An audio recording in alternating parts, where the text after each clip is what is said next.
Yo, what up guys, I'm Sammy and welcome back to the Soul Drop, and this is my first impressions look on the Nike Giannis Immortality 3. So of course this is Giannis Antetokounmpo's budget shoe line kinda, like his takedown model with Nike. So of course we have the Zoom Freaks, or I guess the Freaks, which I'm still pretty sad that they didn't just call it the Antetokounmpos, because I think that would have been dope. It's like, you guys see the new Zoom Antetokounmpo.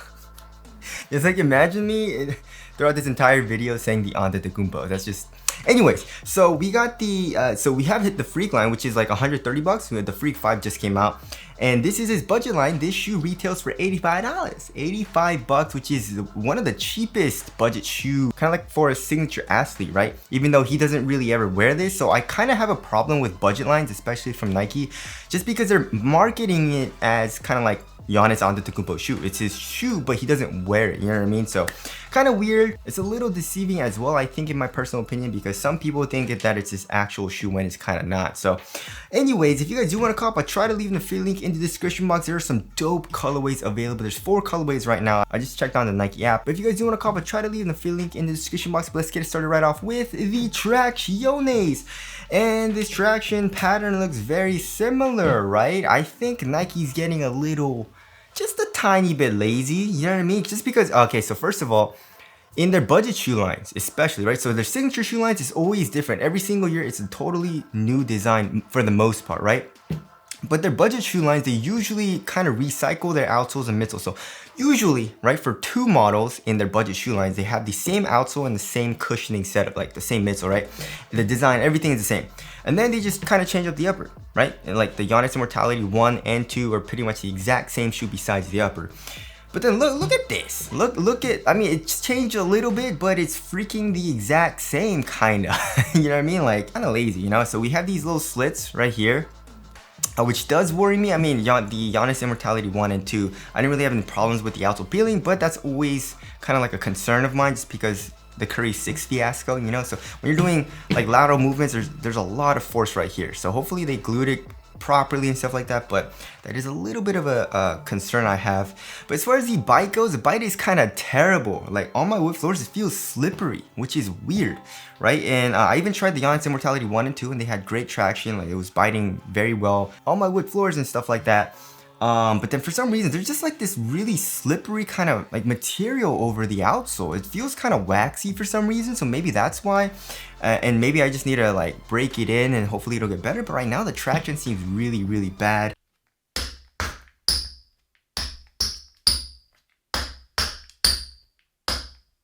And also for durability, it does not seem good. There are like little nubby nubs, right? It's kind of like serrated, it's separated a little bit in certain areas of the outsole, and that's where it gets a little nubby, and it's very easy to kind of move with my finger. And also, even where the long lines are, it's kind of soft, right? So durability does not seem great. It doesn't seem terrible, but also doesn't seem good.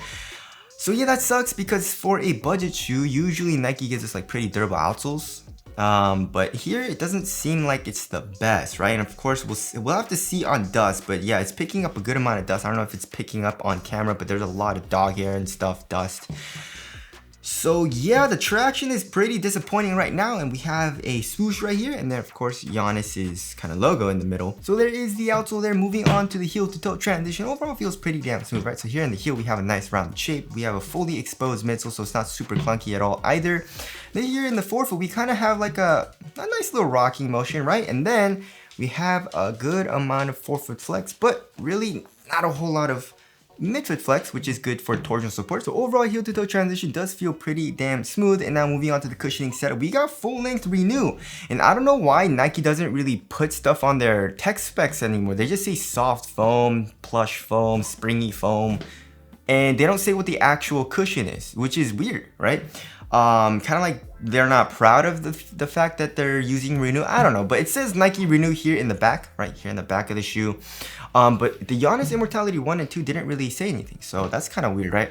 But anyways, how does the Renew feel? It feels okay. It feels just it's a budget shoe. You can't really complain. You know, the first thing that they kind of like cut back on is cushion. You know, so yeah, I mean, there's a little bit of compression here in the heel, but for the most part it's you know. And then it does feel kind of plush. It does feel kind of well cushioned for how low to the ground you are. It doesn't feel amazing for court feel, but it does feel pretty good for court feel right now, right?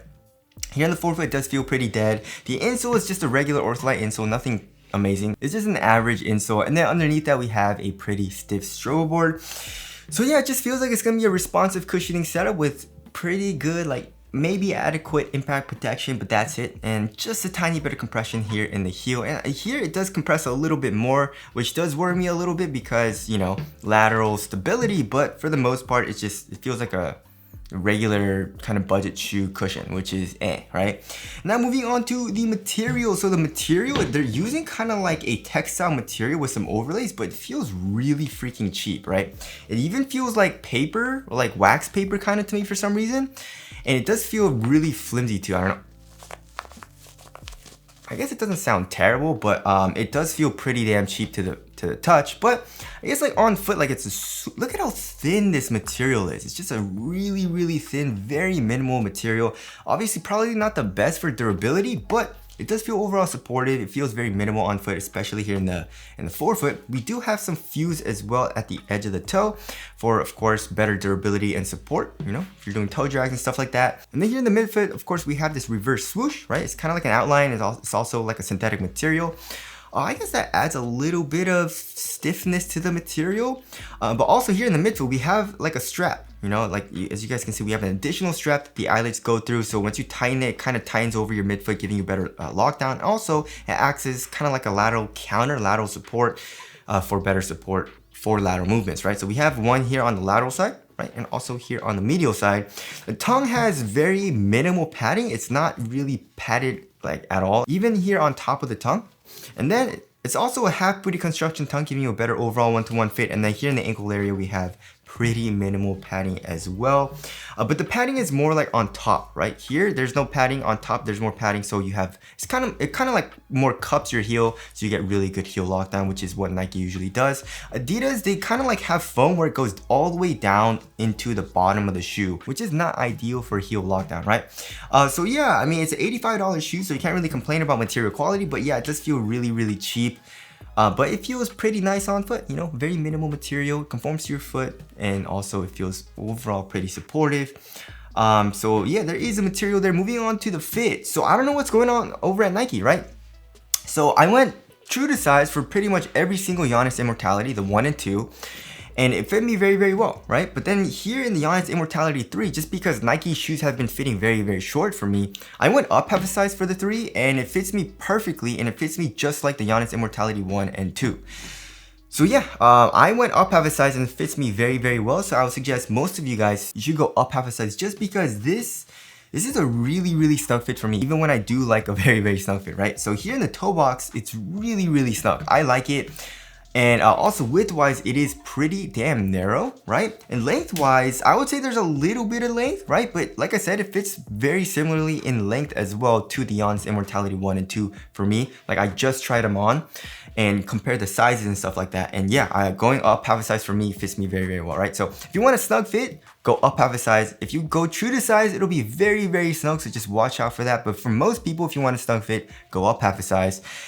And if you have a wide foot or you want a really snug fit, I would suggest maybe going up a full size, maybe even a full size and a half, because this is a really snug fit, right? So yeah, it fits me very, very well with me going up half a size. And now moving on to support and lockdown. Okay, so as far as lateral containment goes, the forefoot does worry me, right? So this material does feel supportive, right? It feels supportive in the way where it doesn't stretch really at all, but it's a thin overall, like thin material, so it feels like it might like roll over on itself, you know, when I'm doing lateral movements here in the forefoot. So there's no lateral counters, as you guys can see. So I am a little bit worried about that, so we'll have to see on that. Here in the midfoot, I guess we have this like kind of little strap going down, also this swoosh, so you have a little bit more kind of like thickness in the material, but it doesn't really do that much. And then here in the heel, we have an internal TPU heel counter. So we'll have to see on the lateral support. Now, lateral stability seems like it's gonna be good. Look at this freaking point. Look at how much it protrudes out. You have a very wide base here in the forefoot. You're pretty low to the ground. So lateral stability feels like it's going to be good. And now moving on to the weight of the shoe, it feels like it's going to be very, very light,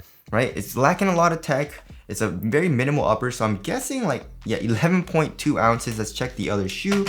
11.1 5 ounces, right? So yeah, the average weight of my shoes is around 12.5 ounces. So 11 ounces is super freaking light. And yes, this shoe feels very, very light, very, very minimal on foot too. Hopefully it's responsive though, you know what I mean? Because I have two things that worry me. First of all, of course, is a lateral support here in the forefoot, you know, and also the traction. The traction is not feeling good. So if those aren't good, obviously I'm not gonna like the shoe, but if those are good, I feel like this will be a pretty good budget shoe, like a responsive guard shoe, right?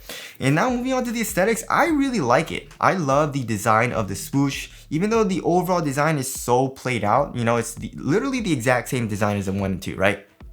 But I do like how it looks, you know. I love the reverse swoosh, like the outline swoosh, and the colorways. Some of the colorways are really, really dope as well. So tell us what you guys think of the aesthetics down in the comment section below. So wrapping things up, yeah, so besides those two concerns, it does feel very, very nice so far, right? So I think the performance of the shoe hinges on that, right? So if the traction is top tier and I have no problems with the lateral containment here in the forefoot, this will be a very good responsive guard shoe. If not, then I don't think it'll be very good, you know? So that's what literally the Giannis Immortality 1 and 2 was for me, right? So the 1 had great traction, had really good support as well, or it was adequate for me. The 2 is, since it was like a really soft mesh material, it was not good for support, and also the traction just wasn't as good. I don't know why. Maybe they changed up the rubber compound from the 1 to 2, but whatever. So that's why I didn't like the Giannis Immortality 2 as much as the 1. So hopefully the 3 is more like the 1 than the 2, but we'll have to see on that. But anyways, that about concludes my first impressions look on the Giannis Immortality 3. Again, if you guys do want to cop, I try to leave the link in the description box. But that's it. Thank you guys for watching, and I'll see you guys in the next one.